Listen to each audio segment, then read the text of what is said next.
그와 함께 음행하고 사치하던 땅의 왕들이 그가 불타는 연기를 보고 위하여 울고 가슴을 치며 그의 고통을 무서워하여 멀리 서서 이르되 화이트다 화이트다 큰 성과 성 바벨론이여 한 시간에 내 심판이 이르렀다 하리라. 땅의 상인들이 그를 위하여 울고 애통하는 것은 다시 그들의 상품을 사는 자가 없음이라. 그 상품은 금과 은과 보석과 진주와 스마포와 사조옥감과 비단과 붉은 옷감이요 각종 항목과 각종 상아그릇이요 값진 나무와 구리와 철과 대석으로 만든 각종 그릇이요 계피와 향료와 향과 향유와 유황과 포도주와 감람유와 고운 밀가루와 미리오 소와 양과 말과 수레와 종들과 사람들의 영혼들이라.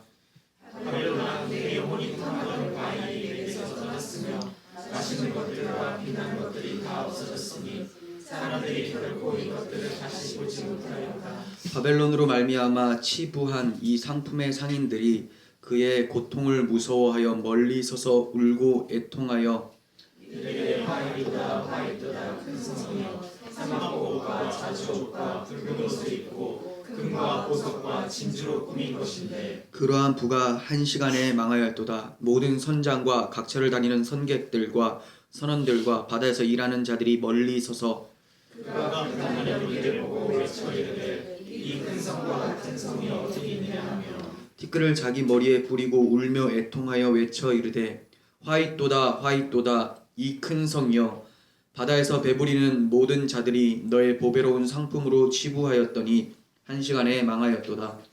하늘과 성도들과 사도들과 선지자들아 그로 말미암아 즐거워하라. 하나님이 너희를 위하여 그의 심판을 행하셨음이라 하더라. 이에 한 힘센 천사가 큰 맷돌 같은 돌을 들어 바다에 던져 이르되 큰 성 바벨론이 이같이 비참하게 던져져 결코 다시 보이지 아니하리로다.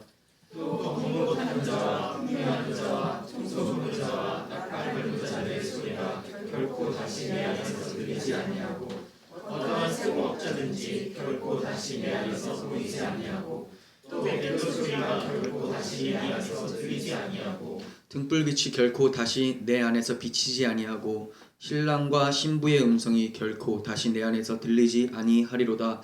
너의 상인들은 땅의 왕족들이라. 내 복술로 말미암아 만국이 미혹되었도다.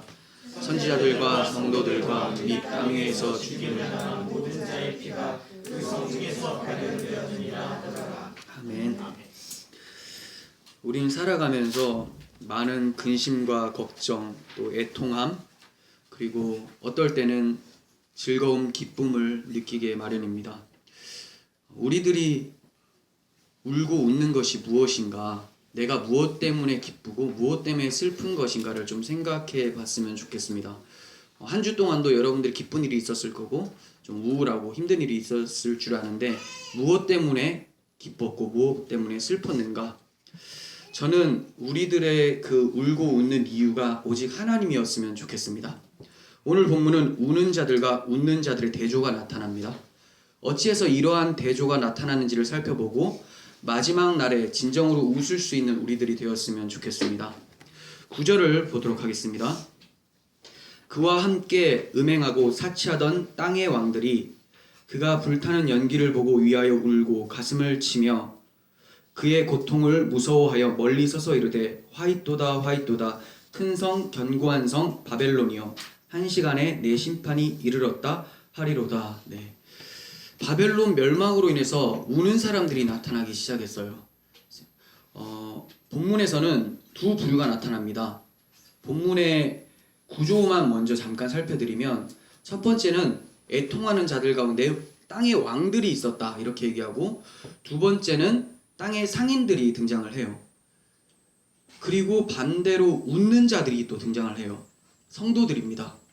그리고 마지막에는 바벨론이 어떠한 모습으로 무너졌고 세세하게 어떤 것들이 사라지게 되는지를 얘기를 해주고 그 사라지는 이유에 대해서 말을 해주는 것이 오늘 전체 내용이에요. 자, 바벨론 멸망으로 인해서 우는 자가 먼저 땅의 왕들이라고 하는데 이 당시 요한 당시에는 로마 황제들로 볼 수가 있겠죠. 지금에 와서는 좀 더 적용시키면 부와 권력, 명예를 가진 부유층들 아니면 힘 있는 사람들, 대통령 여러 사람들이 될 수가 있을 것 같아요. 왜 이들이 애통을 합니까? 바벨론과 음행하면서 사치스럽게 살았었는데 이러한 삶이 이제 끝장나 버렸기 때문에 그렇습니다. 바벨론 문명은 그 이름에서도 알다시피 자기 이름을 내기 위해서 안간 힘을 다 쏟을 수 있도록 도와주는 문명이에요. 바벨탑 기억나시죠? 내 이름을 내자, 우리 이름을 내자 하면서 막 쌓아 올라와요. 그러니까 바벨이라는 이 세상 자체가 세상에 있는 모든 문명들이 우리를 높일 수 있도록 지원해주는 역할을 하고 있는 거예요. 부와 명예, 건강, 아름다움 등 사람들이 이러한 것들을 추구하고 이러한 것들로 인해서 자기가 높아지기를 원해요. 인간들은 이러한 것들을 통해서 자신들을 왕의 자리로 올려놓아요. 모든 사람들의 경배와 칭찬, 부러움을 한 몸에 받는 것을 다들 좋아합니다. 하지만 자신을 높였던 외적 환경들이, 높일 수 있었던 그 모든 구조들이 다 무너지게 되니까 이제 탄식이 나오는 거죠. 애통할 수밖에 없는 거예요. 이들은 바벨론을 향해서 애통하면서 말하기를 큰 성, 견고한 성이 무너졌다 이렇게 얘기를 해요. 큰 성, 견고한 성. 그러니까 자신들의 눈에는 이 바벨론이라고 하는 세상이 크고 견고하기 때문에 절대로 무너지지 않을 거라고 생각을 했던 거죠. 오늘 본문에서 제가 줄을 다 그어놨는데 큰 성이라는 단어가 굉장히 많이 나오죠. 큰 성, 이 거대한 성, 이게 전부라고 생각을 했던 거예요. 이게 어떻게 넘어질까? 사람들은 이 세상이 영원할 거라고 생각을 하면서 살아가요. 그렇게 되기를 또 간절히 바라는 마음으로 살아가죠. 그래서 이 세상을 좋아합니다. 사람들은 누구나 영원한 것을 추구하게 마련이에요. 그런데 조건이 있어요. 영원한 것을 추구하긴 하지만 보이지 않는 것을 영원하다고는 생각을 안 해요. 눈앞에 보이는 것들 중에서 이것이 영원히 갈 것이다 이렇게 생각을 합니다. 사실 영원한 것은 보이지 않는 것이죠. 영원한 하나님, 그 하나님은 눈에 보이지 않습니다. 하나님의 사랑, 눈에 보이진 않지만 영원히 있어요. 그런데 사람들은 육신의 눈에 가려져서 그 눈에 보이는 것이 영원하기를 소망해요. 그게 영원하지 않다는 걸 알고 있어도 영원하기를 바라면서 스스로 자아도취 시켜서 스스로 속이는 거죠. 이게 맞다, 이게 맞다, 이거 영원할 거야, 절대 없어지지 않을 거야. 그걸 결국 조합해 놓은 단어가 바로 큰 성, 견고한 성이라는 거예요. 그래서 그들을 땅의 사람들, 땅의 왕들이다 이렇게 얘기해요. 그냥 왕이 아니라 땅의 왕들. 땅의 왕들은 땅의 성이 크고 견고해 보여요. 하지만 그렇게 크고 견고했었던 여리고성이 하나님의 군대가 쳐들어갔을 때 어떻게 됩니까? 그냥 무너져요. 손 하나 되지 않았는데 그냥 하나님의 군대, 하나님이 앞장서서 가니까 그냥 폭삭 무너지게 마련입니다. 아무리 세상에서 크고 견고할지라도 하나님 앞에서는 잠깐 보이다마는 안개, 통의 한 방울 물과 같은, 먼지와 같은 세상일 뿐이라는 것을 우리는 기억해야 돼요. 이사야 40장 15절에서 보라, 그에게는, 하나님에게는 열방이, 모든 민족이 통의 한 방울 물과 같다. 여러분, 통의 한 방울 물을 아낍니까? 아무것도 아니죠. 있는지 없는지도 몰라요. 하나님 앞에서 세상 나라가 그렇다라는 거예요. 저울에 작은 티끌 같다. 티끌 달아보면 내려갑니까? 저울은 그대로 있어요. 아무 영향을 못 준다라는 거예요. 섬들은 떠오르는 먼지 같다. 참 비유를 정말 적나라하게 하는 게, 바다에서 하늘 위에서 바다를 봤는데 섬들이 조그만 게 있을 거 아니에요? 물 위에, 우리가 깨끗한 물 위에 조명 딱 비춰보면 먼지 둥둥 떠다니죠. 하나님 눈에 이렇게 보인다라는 거예요. 이게 영원할 것 같아요? 그냥 쏟아 부어버리면 없어지죠. 근데 이런 세상을 사람들은 그 물 안에서, 그 세상 안에서 바라보니까 먼지가 크게 보이는 것이죠. 아무리 자기들이 왕이라고 할지라도 그들은 땅의 사람들이에요. 즉 먼지 안의 사람들이라는 거예요. 바벨론이라는 땅 나라가 멸망하게 되면 그 안에 있었던 사람들도 당연히 멸망하게 마련이에요. 그래서 더 이상 자신들이 왕이 될 수 없음을 깨닫고 통곡을 하는 거죠. 나라가 없는데 어떻게 왕이 됩니까? 스스로 왕이라고 하지만 왕 노릇할 만한 모든 것들을 다 하나님께서 파괴시켜버리니까 울 수밖에 없는 겁니다. 우리들의 모습 속에서 이러한 모습이 보이는 건 아닌지 안타깝습니다. 크게 애통했었던 때가 언젠지, 그게 땅의 것이었습니까? 하늘의 것이었습니까? 우리가 무엇 때문에 울었습니까? 하늘의 것으로 애통했다면 주님의 위로를 받게 될 거예요. 애통하는 자는 복이 있나니 주의 위로를 받을 것이다.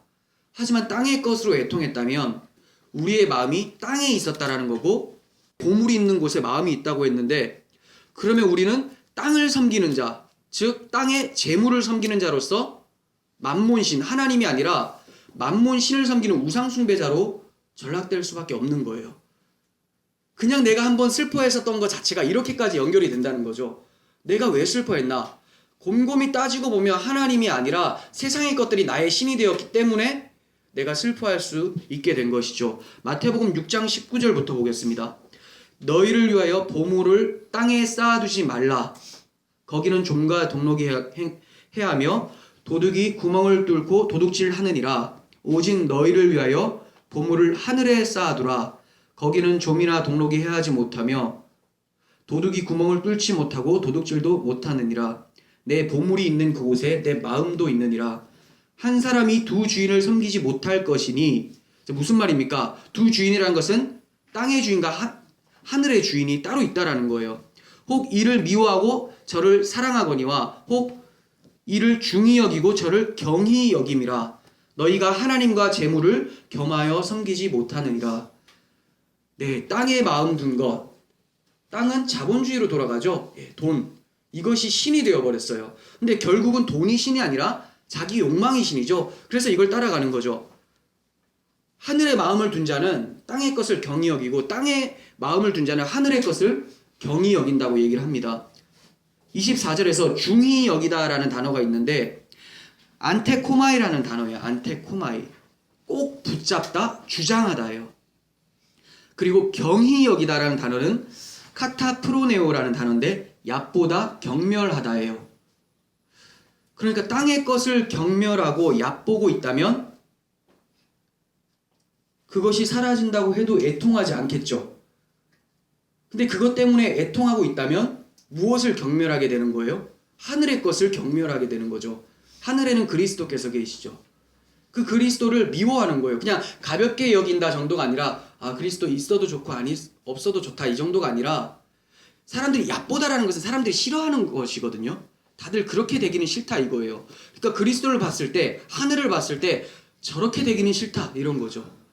저러한 사고를 갖는 것은 참 나한테 비참하다. 땅의 사고가 나한테 딱 들어맞기 때문에 하늘의 것이 비참해 보이고 경멸스러워 보이는 거예요. 그런데 그렇게 소중히 여기던 땅의 것이 사라지니까 땅의 왕들은 애통하게 되는 것이죠. 우리 마음이 어디를 향하느냐에 따라서 우리가 하늘의 왕이 될 수도 있고 땅의 왕들이 될 수도 있습니다.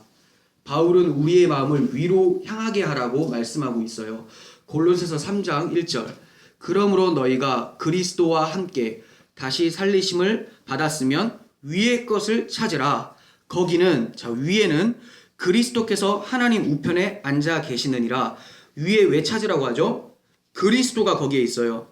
위의 것을 생각하고 땅의 것을 생각하지 말라. 이는 너희가 죽었고 너희 생명이 그리스도와 함께 하나님 안에서 감추어졌음이라. 자, 그러면 위를 봤는데 그리스도가 있어요. 근데 왜 그 그리스도를 바라보라고 합니까? 우리의 생명이 그 하늘에 계신 그리스도 안에 감춰져 있대요. 즉 무슨 말이냐면, 하늘을 바라보라는 말은 너 생명이 하늘에 있으니까 생명을 바라봐라 이거예요. 땅을 바라보면 죽은 자다 이 얘기죠.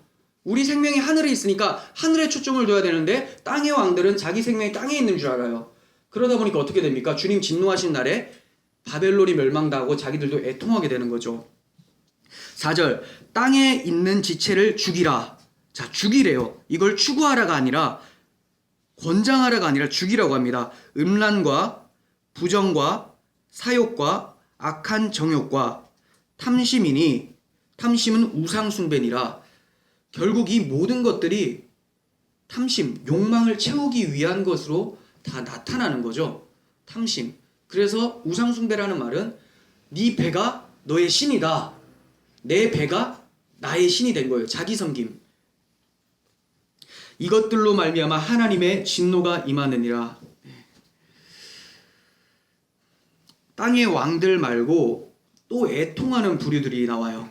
11절 보시면 땅의 상인들이 그를 위하여 울고 애통하는 것은 다시 그들의 상품을 사는 자가 없음이라 이렇게 얘기합니다. 땅의 상인들. 이들이 슬퍼하는 이유는 지금까지 바벨론을 통해서 부를 축적을 했었는데 그 바벨론이 멸망을 하자, 세상이 멸망하자, 세상 가치가 다 사라지자 팔 물품들이 없는 거죠. 사고 팔 게 없어요. 자기들이 지금까지 마련했었던 부가 다 날아가 버린 거예요.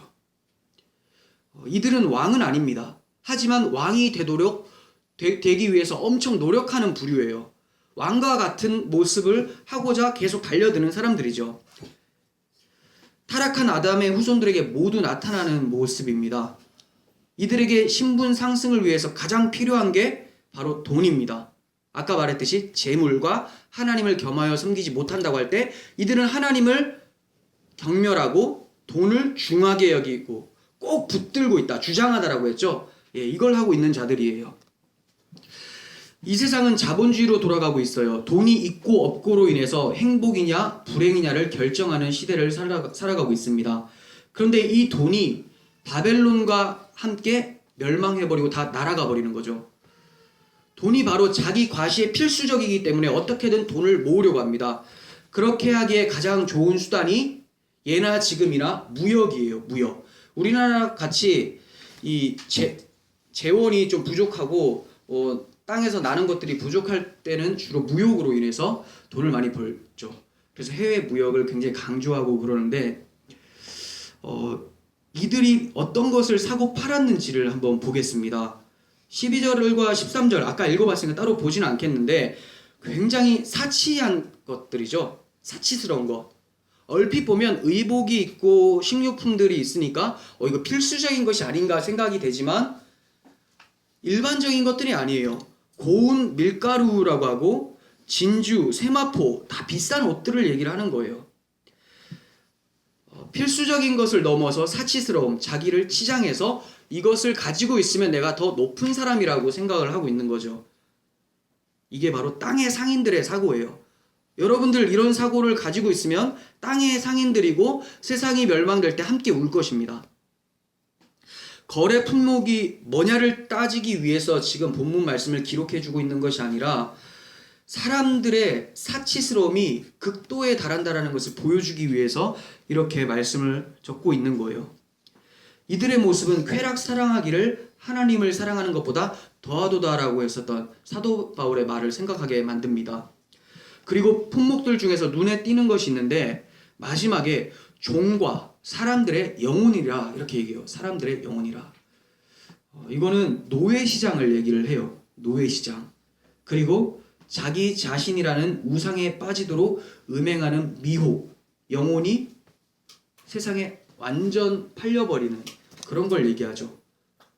그래서 우리 영혼이 팔려가는 것이 마치 종이 팔려가는 것과 똑같은 것을 얘기하기 위해서 이렇게 같이 세트로 묶어놓고 있죠. 예전에도 종을 사고 팔았었죠. 돈 있는 사람들은 종을 부리고 노예를 이렇게 부리고 이렇게 하는 모습들. 근데 지금도 돈만 있으면 사람 사고 팔고 그러잖아요. 사람들의 영혼을 사고 파는 거죠. 그런데 그렇게 사고 파는 그 사람들 자체도 이미 바벨의 가치관에 노예가 되어 있는 거예요. 그 사람들의 영혼도 이미 바벨에 주는 음행의 진노의 포도주를 받아 마셔서 똑같이 흘러가요. 이렇게 하는 것이 잘 사는 것이고 이게 남들이 부러워하는 것이다 생각하는 거죠. 이러한 자들이 생명줄로 삼고 있었던 바벨론이 한시간에 멸망하게 되는 것을 보게 돼요.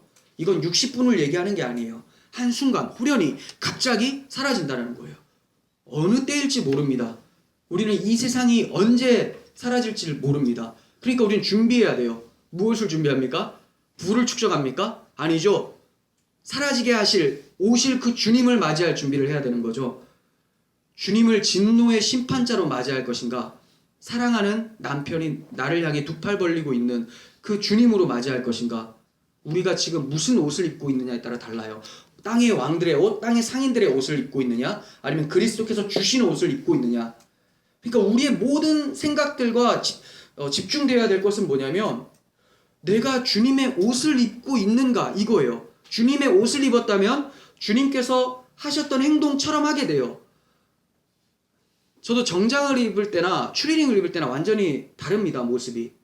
왜냐하면 정장을 입게 되면 그래도 좀 허리도 꼿꼿이 서게 되고 좀 흐트러지지 않게 되려고 하는데, 추리닝 같은 걸 입으면 막 퍼지게 되죠. 주님의 옷을 입었어요. 마음대로 퍼질 수 있습니까? 아니에요. 불편해요. 이거 마음대로 퍼지면 주님한테 혼날 것 같아. 옷이 구겨질 것 같아. 너무나 깨끗하고 거룩한 옷이니까. 근데 우리는 주님의 옷은 계속해서 내팽겨쳐버리고 예전에 더러웠던 자기 옷을 계속 입으려고 하는 거죠. 하나님께서 마련해 주신 가죽 옷을 치워버리고 무화과 나무 잎으로 계속 자기를 치장하려고 해요. 이런 것들은 바벨론 세상이 멸망당할 때 함께 다 불에 타 없어지게 됩니다. 그러니까 우리의 옷이 중요합니다. 이렇게 애통하는 부류들, 땅의 왕들, 땅의 상인들이 있어요. 그런데 반대로 바벨론이 멸망할 때 즐거워하는 자들도 있다, 이렇게 얘기를 합니다. 20절, 하늘과 성도들과 사도들과 선지자들아, 그리스도인들, 하나님의 백성을 얘기하죠. 그로 말미암아 즐거워하라. 하나님이 너희를 위하여 그에게 심판을 행하셨음이라. 성도, 사도, 선지자들이란 바벨론에 의해서 피를 흘리면서 박해를 당하던 충성스러운 증인들을 가리켜요. 버가모 교회 할 때 살펴봤었는데 거기에 충성된 증인 안디바가 있었었죠. 그 사람이 목숨 걸고 복음을 지키다가 순교를 당했었죠. 계시록 11장에 순교당한 두 증인들도 나옵니다. 목숨 걸고 진리를 지켰던 자들에게 즐거움이 찾아온다고 말씀을 하고 있어요. 그러니까 우리가 너무나 쉽게 나는 즐거워하겠구나 라고 착각해서는 안 되죠. 속단일 수 있습니다. 즐거워할 수 있는 사람들은 뭐 하는 자들이라고요? 피 흘리는 자들. 그래서 사도 바울이 피 흘리기까지 싸우라고 얘기를 하잖아요. 싸움. 이거 뭐 칼 들고 총 들고 싸우라는 게 아니잖아요. 사도 바울이 우리들의 무기는 육체가 아니다. 악한 영들을 대적합니다. 그리스도의 영으로 무장하라는 거예요. 그리스도의 영으로 무장하고 있는데 바벨론이 계속 음행의 포도주로 우리의 영혼들을 계속 갉아 먹으려고 해요. 얼마나 괴롭겠습니까? 그게 바로 피 흘리는 삶이죠. 하나님께서 바벨론을 심판하시는 것이 너희를 위하여 이렇게 말씀하고 있어요. 너희를 위하여. 왜 너희를 위하여입니까? 베드로후서 2장 6절과 8절 보겠습니다. 소돔과 고모라 성을 멸망하기로 정하여 제가 되게 하사 후세에 경건하지 아니할 자들에게 본을 삼으셨으며 무법한 자들의 음란한 행실로 말미암아 고통당하는 의로운 롯을 건지셨으니 이는 이 의인이 그들 중에 거하여 날마다 저 불법한 행실들을 보고 들으므로 그 의로운 심령이 상함이라. 네. 소돔과 고모라에서 의로운 롯, 하나님의 백성인 롯이 음란한 행실로 인해서 고통을 당하고 있다고 얘기를 해요. 무엇 때문에? 음란한 행실, 불법한 행실을 보고 들음으로, 보고 듣는 것만으로 심령이 상한대요. 음란한 행실이라고 하니까 이걸 계시록으로 넘어오면 어떤 표현일까요? 바벨이 주는 음행의 포도주죠. 이거 세속적 바벨에 흘러가게, 가치관에 흘러가 버리는 것, 이게 이제 바벨이 주는 포도주를 마신 거예요. 우리 주변에 세상 가치관이 눈앞에 동동 떠다니고 있어요. 이거 가지고 막 유혹을 하고 있어요. 그러면 아무리 그리스도로 잘 챙겨 읽는 자도 계속해서 심령이 상하게 돼요. 왜냐하면 나의 옛사람이라는 게 있기 때문에 저게 솔깃하게 보여지거든요. 그래서 저거 아닌데 하다가 싸우다 보니까 사람들이 막 지쳐가요. 이게 바로 의로운 심령이 상한 거예요. 이럴 때 의인 롯을 구원하는 방법이 뭐냐? 소돔과 고모라가 멸망당하는 거죠. 그 유혹하던 것들이 사라지게 되는 거예요. 하나님께서 너희를 위해서 심판했다라고 말씀하시는데 우리가 세상과 싸우면서 심령이 상해 있을 때 세상에 싸우는 그 모든 것들을 사라지게 만들면 이제 심령이 상할 이유가 없어지죠. 그 유혹들이 없어져요. 세상이 없어질 때 뭐도 없어집니까? 내 썩어 죽을 육체도 사라지게 되고 주님의 영광스러운 몸으로 입게 되죠. 이제 유혹할 거리도 없고 유혹 당할 만한 몸도 없어요. 그게 바로 구원인 거죠. 그래서 우리 영혼을 위해서 주님이 심판을 하시는 거예요. 그냥 세상이 멸망당하는 거 보면서 막 낄낄대고 웃으라고 그런 것이 아니라 열심히 싸웠던 자들만 이 위로를 받을 수가 있는 거예요. 20절에 처음에 하늘이라고 얘기를 하고 있습니다. 다른 건 이해가 되는데 성도들, 사도들, 선지자들아 하면 그냥 기독교인들아, 하나님 백성들아 하면 되는데 하늘아 이렇게 얘기를 하고 있어요. 굳이 왜 이렇게 표현하고 있을까요? 오늘 본문에서 초점은 그거예요. 땅의 왕들, 땅의 상인들, 반대로 하늘의 사람들은 즐거워하고 땅의 사람들은 애통하게 될 것이다. 극명하게 대조를 나타내고 있는 것이죠. 다윗의 기도를 보겠습니다. 시편 17편 14절 바른 성경입니다. 여호와시여 사람들에게서 그들의 생애에 자신들의 몫을 받은 세상 사람들에게서 주님의 손으로 나를 구원하소서. 자, 세상 사람들의 특징은 뭐라고요? 생애에 자신들의 몫을 다 받아 누리는 사람들, 부를 축적하고 그 부로 인해서 자기가 기뻐하는 사람들, 이 사람들의 손으로 나를 구원하소서. 왜 구원해달라고 합니까? 공격한다라는 거죠. 비아냥대고 박해하고 심령이 상하고 있어요. 그래서 너희를 위해서 구원해주겠다라고 하시는 거예요. 주께서 제물로 그들의 배를 채우니 이게 무슨 말이냐면 주님께서 세상에 베풀어 놓은 것을 가지고 그들이 자기 욕망을 위해 채우고 있다 이 얘기예요. 그들은 자녀들로 만족하며 자녀들도 이것으로 배불린다 이 뜻이고 남긴 것을 그 아들들에게도 물려줍니다. 자손 대대로 남겨줄 만큼 계속해서 치부하고 있는 거죠. 부를 계속 축적하고 있어요. 그런데 다윗과 같은 사람들 어떻습니까? 왕인데도 계속 쫓겨다니면서 괴로움을 표하고 있죠. 성도들을 이러한 모습으로 살게 돼요. 성도들이 맨날 돈 없이 뭐 가난하게 산다 이런 걸 얘기하는 것이 아니라 그것이 소망이라고 생각하지 않고 있기 때문에 가난한 자라는 거예요. 돈이 있다 없다 하더라도. 근데 세상 사람들은 그걸 가지고 자신의 존재를 매기기 때문에 그렇습니다. 그러니까 하늘의 사람들은 바벨론이라고 하는 세상이 멸망한다 할지라도 애통하지를 않아요. 왜냐하면 그거는 하늘의 사람이니까 하늘나라가 있잖아요. 땅의 나라는 자기 나라가 아니니까 멸망당해도 아무 소용이 없는 거죠. 애통하지 않습니다. 그리고 땅의 나라가 필연적으로 멸망할 때 즐거워할 수밖에 없는 이유가 뭐냐? 땅의 나라가 멸망함과 동시에 하늘의 나라가 세워지기 때문에 그렇습니다. 그래서 다음 장인 19장에 가서는 하늘의 성도들이 즐거워하면서 찬양하는 모습이 나타나요. 바벨론이 오늘 멸망을 하죠. 그리고 다음 주에 보면 19장에 딱 들어가자 멸망과 동시에 하나님 나라가 임하게 되는 거죠. 계시록 19장 1절에서 2절 보겠습니다. 이 일 후에 내가 들으니 하늘에 허다한 무리의 큰 음성 같은 것이 있어 이르되 할렐루야 구원과 영광과 능력이 우리 하나님께 있도다. 그의 심판은 참되고 의로운지라. 음행으로 땅을 더럽게 한 큰 음녀를 심판하사 자기 종들의 피를 그 음녀의 손에 갚으셨도다. 네, 오늘 본문의 말씀에 대해서 대답을 해주시는 거예요. 너희들 피를 흘리지만 하나님이 의롭게 심판하시고 모든 것을 갚아주실 것이다. 하나님의 나라가 도래한다라는 것을 소망으로 붙잡으라고 얘기를 하고 있는 거죠. 자, 이제 우리는 바벨론 멸망의 모습이 어떠한지 자세히 묘사되는 부분을 보려고 합니다. 세상 사람들이 추구하던 것들이 그들을 만족시키지 못하고 사라지는 것을 보게 돼요. 그러니 우리는 이러한 묘사를 보면서 그것들이 목적이 되지 않을 수 있도록 우리 자신을 살펴야 되겠죠. 21절 보겠습니다. 이에 한 힘센 천사가 큰 맷돌 같은 돌을 들어 바다에 던져 이르되 큰 성 바벨론이 이같이 비참하게 던져져 결코 다시 보이지 아니하리로다. 네, 이거를 행위 계시, 행위 예언이라고 하는 거예요. 행위를 통해서 비유를 하고 있는 거죠. 큰 맷돌 같은 돌을 바다에 던졌어요. 근데 큰 성 바벨론이 이같이라고 해요. 그러면 큰 돌이 뭡니까? 큰 맷돌. 바벨론을 비유하는 거죠.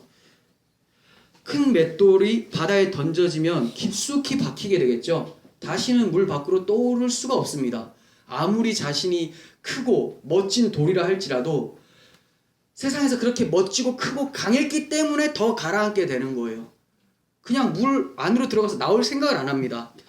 이 세상이 다시 없겠다라는 뜻이죠. 그래서 결코 다시 보이지 아니하리로다 하고 이것을 끝으로 계시록에서는 바벨론이 더 이상 등장하지 않게 돼요. 그런데 맷돌이 바다에 던져지는 비유는 하나님이 역사 속에서 예언해 주셨고 실행되었던 일을 나타내고 있어요. 구약 성경에 나타났습니다. 예레미야서 51장 59절부터 세 번역으로 보겠습니다. 이것은 마아세아의 손자요 네리야의 아들인 스라야가 유다왕 시드기야 제4년에 왕과 함께 바벨로니아로 끌려갈 때 예언자 예레미야가 스라야에게 명령한 말이다. 자, 무슨 배경인지 아시겠죠?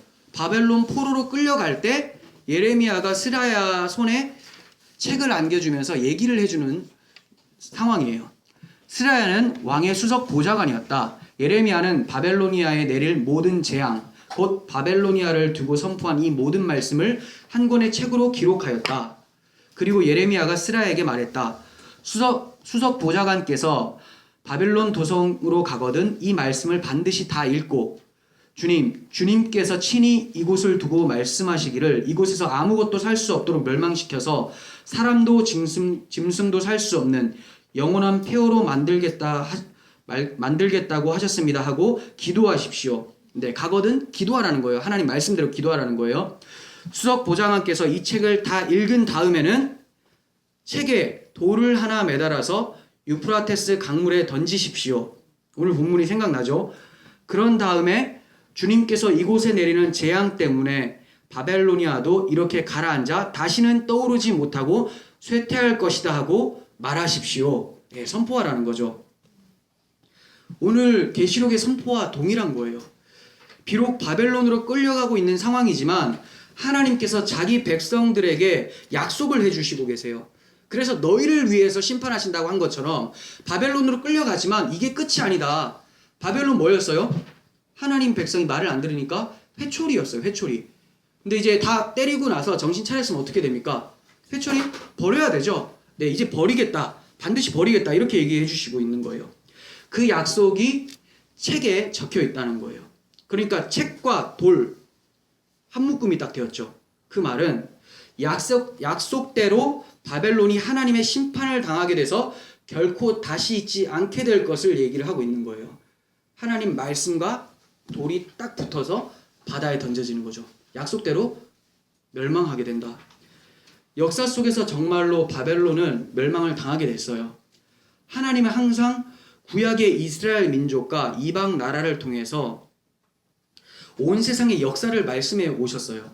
그러니까 구약의 이스라엘 백성 하면 하나님의 성도 모두를 바라보게 하는 거고 이방 나라들은 그리스도를 대적하는 세상 모든 것을 상징을 하는 거죠. 그러니까 구약 성경에서 이스라엘 백성들이 바벨론에서 포로로 끌려갔다가 돌아오는 것과 바벨론이 멸망당하라는 것은 온 세상의 역사를 비유적으로 먼저 말씀해주고 계시는 거잖아요.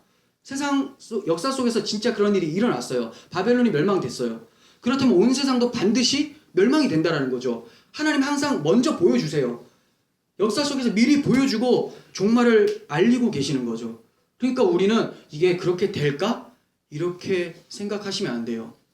구약의 믿음의 선배들을 통해서 예수 그리스도의 오심을 계속 말씀하셨죠. 근데 진짜 오셨잖아요. 그 오신 주님께서 다시 오신다고 말씀하셨으니까 반드시 다시 오실 거예요. 역사 속에서 오신 예수님이었다면 다시 오실 예수님의 말씀도 정확하다라는 거예요. 바벨론이 역사 속에 멸망했다면 바벨론이 지칭하고 있었던 온 세상도 반드시 멸망한다라는 것을 우리는 알 수 있습니다. 이렇게 세상이 멸망당할 때 사라지는 몇 가지를 예를 들고 있는 것이 22절에서 23절이에요. 어떤 것들이 사라지게 되는가? 22절 상반부 보시면 악기 소리가 결코 들리지 않을 것이다. 이렇게 얘기합니다. 여기도 음악 하시는 분들이 있으시지만 음악, 악기 뭐예요? 기쁨을 가져다 주고 즐거움을 가져다 주죠. 사람들에게 위로를 주고 많은 역할을 해요. 더 이상 악기 소리가 없어요. 즐거움, 기쁨들이 다 사라지게 된다. 이걸 얘기하고 있어요. 22절 중반부 세공업자들이 결코 보이지 않을 것이다. 기술자들이죠. 경제가 다 파괴된다라고 얘기를 하고 있습니다. 그러니까 맨날 경제를 위해서 뭐 기도합시다라고 하는데 경제를 위해서 기도를 해야 됩니까? 예, 우리 하나님께서 우리를 허락하신 나라니까 기도해야 되겠죠. 근데 그게 초점이 돼서는 안 돼요. 그의 나라와 그의 의를 구하라. 하나님 나라의 경제를 위해서 기도해야죠. 하나님 나라의 부흥을 위해서 기도를 해야 되는데 이 땅의 나라를 위해서만 기도한다면 자기가 어디 신분이라고 얘기하는 거예요? 땅이라고 생각을 하는 거죠. 22절 하반부 맷돌 소리가 결코 들리지 않을 것이다. 맷돌 갈면 뭐가 나옵니까? 예, 양식이 나오죠. 양식이 완전히 끊어진다는 거예요. 기근이 온다는 거죠. 23절 상반부 등불빛이 결코 비치지 않을 것이다. 빛이 없으면 전기 다 나간다고 생각해 보세요. 빨리 자겠죠. 스마트폰도 켤 수도 없어요. 다 가요. 아무것도 할 수가 없습니다. 흑암 가운데 살게 되죠. 이 당시에 무엇으로 먹고 살았다고요? 무역. 항구에 빛이 안 들어와요. 아무것도 없어요. 무역도 못해요. 배끼리 막 다 박아버려요. 끝난다는 거예요. 이들의 소망이 다 사라진다는 거죠. 그리고 마지막으로 신랑과 신부의 음성이 결코 들리지 않을 것이다. 재생산이 이제 없어진다는 거예요. 생육하고 번성하라 했는데 그것이 다 끊어지고 더 이상 생명이라는 게 창출되지 않는다는 거예요. 이 5가지는 사람들이 너무나 소중히 여기기 때문에 추구하는 것들이에요. 그런데 이것들이 다 사라진다고 하죠. 세상의 모든 것은 전도자의 말처럼 헛되니 모든 것이 헛되도다. 다 헛되다고 얘기하고 있어요. 그럼 뭐가 중요합니까? 솔로몬이 뭐라고 얘기합니까? 일의 결국을 다 들었으니, 자, 이 일의 결국이 오늘 계시록에 보면 바벨론의 멸망이에요. 다 보니까 다 헛되더라. 결국 하나님을 경외하고 그의 명령들을 지킬지어다. 이것이 사람들의 본분이다 이래요. 본분 안 지키면 사람 아니라는 거죠. 하나님을 경외함이 없으면 사람이 아니라 땅의 사람. 주님 오실 때 멸망당할 수밖에 없다고 얘기를 합니다. 23절 하반부에서 24절은 세상이 이처럼 철저한 멸망을 받을 수밖에 없는 이유를 3가지를 통해서 말씀하고 있어요. 첫 번째는 상인들이 땅의 왕족들이기 때문에 멸망을 받는다고 얘기를 해요. 여기 이제 접속사가 없어서 좀 이상하게 느껴지지만 중간에 접속사를 쓰셔도 돼요. 왜냐하면 이렇게 보시면 됩니다. 상인들이 땅의 왕족들이기 때문에 멸망당한다. 이들이 무역으로 부유하게 되었음을 봤었습니다. 그렇게 부유해지니까 자신을 하나님의 자리로 올려놓으려고 하죠. 교만한 상태가 돼요. 구약 성경에 보면 무역으로 부강해진 나라들이 하나같이 교만해져서 자신을 하나님처럼 여기는 것을 보게 돼요. 시간 관계상 살펴보진 않겠는데 이게 이제 에스겔 28장, 이사야 47장에 나타납니다. 꼭 들어가셔서 꼭 보십시오. 네, 이러한 모습을 보면서 바벨론의 멸망의 모습과 완전히 동일합니다. 두로의 멸망, 바벨론의 멸망이에요. 근데 이 두로와 바벨론은 무엇으로 먹고 살았던 나라냐면 무역이에요. 무역. 근데 무역을 했더니 굉장히 교만해져서 나와 같은 자가 없다 이런 얘기를 해요. 하나님이 교만해서 너희들을 다 박살내버리겠다 하신 거죠. 상인들이 무역으로 부를 얻었습니다. 그러니까 당연히 교만해지죠. 이들의 끝도 바벨론과 두로의 멸망과 같이 멸망하게 될 것을 말씀하고 있어요. 자신을 하나님보다 높이기 때문에 멸망이 온다고 말씀합니다. 두 번째는 복술로 말미암아, 바벨론의 복술로 말미암아 만국이 미혹되었기 때문에 멸망한다 이렇게 말씀합니다. 세상은 자기 가치관으로 미혹하는데 사람들은 이것을 사모하기 때문에 그 미혹당하는 것을 즐깁니다. 그 알코올 중독자가 술 취하는 거 좋아하잖아요. 그것과 같이 사람들은 그걸 원하기 때문에 바벨론이 어떻게든 자기한테 음행의 진노의 포도주를 주기를 바래요. 하나님은 진노의 포도주라고 하시는데 이러한 바벨의 가치를 추구하는 교회들도 있어요. 교회들도 이 음행의 포도주에 취하고 싶어서 각자 우리 함께 기도합시다. 음행의 포도주를 달라고 기도합시다. 이거예요. 다 모여가지고 기도하는 내용들이 뭡니까? 우리 교회 돈 많아지게 하소서. 주의 일을 한다고 하는데 주의 일이 아니죠. 그게 많아질수록 사람들을 더 끌어다 모아서 회귀화 시킬 수 있도록 돈을 달라는 거예요. 그냥 마치 붕어빵 찍어내는 찍어내듯이 복음은 없고 계속해서 찍어내는 데만 급급하죠. 그래서 뭐 두날개 프로젝트 이런 거 보면 그 특징이 뭐냐면 멍하게 만들어요. 사람을 굉장히 바쁘게 돌립니다. 자기 자신의 신앙을 생각할 겨를이 없이 계속 보면 잘 되고 있습니다. 인사가 그래요. 잘 되고 있습니다. 뭘 잘 돼? 성경에서는 하나님이 들어오면 못 되게 된다라고 얘기를 해요. 못 된다. 못돼 빠졌다가 아니라 잘 안 된다. 하나님이 왜냐면 우리가 욕망을 추구하는 것을 다 꺾어버리시고 하나님의 일을 진행해 나가실 거니까. 근데 그것과 상관없이 하나님이 우리가 지금 추구하는 이 욕망을 극도로 만들어 주실 것이다. 네, 하나님이 아니라 바벨 음녀가 그거 만들어 주는 거죠.